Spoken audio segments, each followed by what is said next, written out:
சபேசனுடைய மறைவு உண்மையிலே ரொம்ப ஷாக்காக இருந்தது. நான் எப்பயும் பேசி ரொம்ப வருஷமாக பழக்கம். நிறையா ஸ்டார் நைட்லாம் போகும்போது பயங்கர கிளாஸ் கிடைக்கும் அவருக்கு. அவ்வளோ அழகாக பாடுவார். நம்ம சிவசக்தி மூவி மேக்கர்ஸ் நான் நடித்த படங்கள் நிறையா படத்துக்கு அவர் பாடியிருக்காரு. தேவானை உள்ளே வரும்போது அவர் சொல்லும்போது எவ்வளவோ முயற்சி பண்ணோம், முடியல சொல்லும்போது தேவானை நான் எப்படி பார்த்துருக்கோன்னு உங்கள் எல்லாருக்கும் தெரியும். 5 பில்லரில் ஒரு பில்லர் நம்ம கூட இல்லைங்கிறப்ப அவ்வளவு ரொம்ப உடைஞ்சு போயிருந்தாங்க. குடும்பத்தாருக்கும் சரி, அவங்களுடைய அண்ணன் தம்பிகளுக்கும் சரி, எப்படி ஆற்றல் சொல்கிறது தெரியல.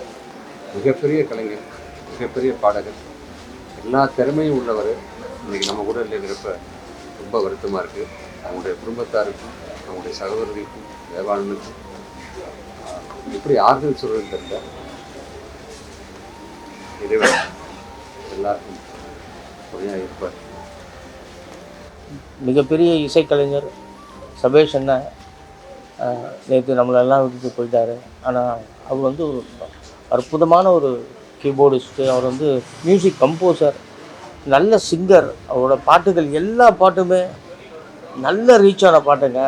எல்லா பாட்டுமே குத்து பாட்டுங்க. அவரோட பாட்டு இல்லாத ஃபங்க்ஷனே கிடையாது, இல்லாத மேரேஜ் ஃபங்க்ஷனே கிடையாது.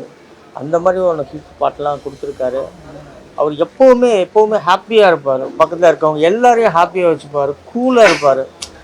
தேவாப்பா அவர் ஒரு ட்ராக்குன்னா சபேஷன்னா வேறு ட்ராக்கு, முரளின்னா வேறு ட்ராக். அந்த மாதிரி 5 பேரும் 5 பில்லர் மாதிரி அண்ணன் சொன்ன மாதிரி அதில் ஒரு பில்லர் சாஞ்சிருச்சு. கண்டிப்பாக அந்த குடும்பத்துக்கு ஒரு பேரிழப்பு.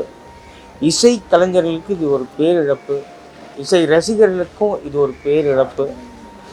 ஸோ அவருடைய ஆன்மா சாந்தி அடைய கடவுளை வேண்டிக்கிறேன்.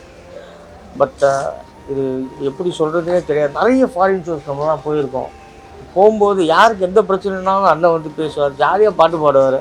யாராவது அப்செட் இருந்தால் கூட கூலாக இருப்பார். அவர் இன்றைக்கெலாம் விட்டு போனது ரொம்ப கஷ்டமாக இருக்குது. அவருடைய ஆன்மா சாந்தி அடைய கடவுளை வேண்டிக்கிறேன்.